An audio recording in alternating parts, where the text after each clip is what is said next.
एकेश्वरवाद बनाम बहुदेववाद।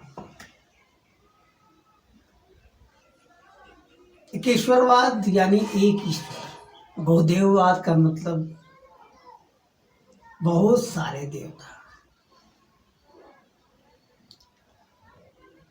आप जानते हैं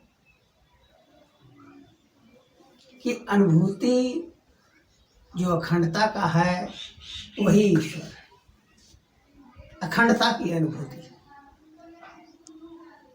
अब एक ईश्वरवाद के बारे में अगर चर्चा होती है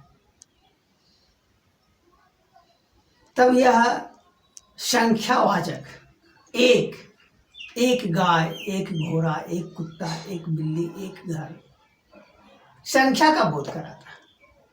और अखंडता की अनुभूति संख्या की बात नहीं करता है। ईश्वर की जो अनुभूति है, जो अखंडता की अनुभूति है, वह संख्या से परे है। संख्या का उसका कोई संबंध नहीं। तो एकेश्वरवाद कहना वह अपने आप में गलत बात। एक ईश्वर नहीं, अखंडता की अनुभूति ईश्वर है, यह सत्य है। लोग शब्दों में बन जाते हैं। जब एक ईश्वर की बात होती है तो एक ऐसे ईश्वर की कल्पना करते हैं जो पूरी दुनिया की ढांचा को चला रहा है, विश्व को चला रहा है, एक कर्ता के रूप में लोग समझते हैं। वैसे कोई मामला नहीं है। अखंडता की अनुभूति सत्य है। इसलिए एकेश्वरवाद बनाम जो बहुदेववाद है वह अपने आप में गलत है। बहुदेववाद क्या है? एकेश्वरवाद अपने आप में गलत है, लेकिन बहुदेववाद गलत नहीं।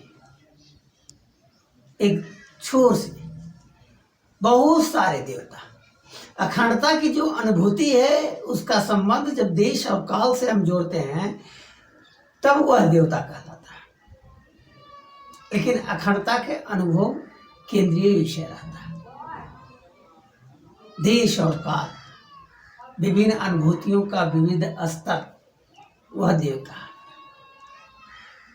तो देश और काल को तो लाखों करोड़ों की संख्या में बांटा जा सकता है।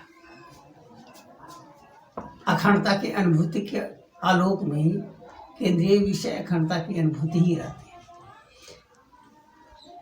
बहुत सारे करोड़ों देवताओं की चर्चा होती है जो स्वाभाविक है। हम असंख्य अनुभूतियों में जीते हैं और बगैर अखंडता की अनुभूति के आलोक में जीते हैं। एक अनुभूति आती है और दूसरा अनुभूति पुनः आती है, और दूसरा अनुभूति समाप्त होने के बाद तीसरा अनुभूति आती है, पुनः चौथा अनुभूति आती है। क्रम बदलते रहता है। हम दिन भर में लाखों करोड़ों अनुभूतियों के दरमियान गुजरता है, बदलते रहता है। और हर एक अनुभूति के बीच में एक शून्य की अनुभूति रहती है, अखंडता की अनुभूति रहती है, जिसे हम पकड़ नहीं पाते। तत्व ज्ञान क्या है? तत्व ज्ञान है अखंडता की अनुभूति को पकड़े रहना और विविध व्यक्त अनुभूतियों को ग्रहण करते रहना। यही तत्व ज्ञान है, यही सर्वोच्च ज्ञान है। तो बहुदेववाद जो है वो बहुत सारे देवता नहीं है, कर्ता नहीं है।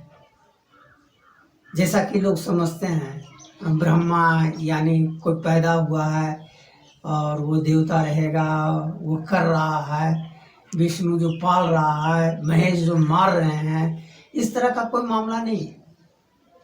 हाँ, अखंडता की अनुभूति के दरमियान हम कल्पना करते हैं देश का, काल का। काल था, है और रहेगा। अखंडता की अनुभूति के लिए जो है वह तो अखंड है, वह था, है और रहेगा में नहीं बांट सकते। लेकिन अखंडता की अनुभूति करते हुए हम व्यक्त विषय था ब्रह्मा, है विष्णु, रहेगा महेश, उसको हम बांट सकते हैं।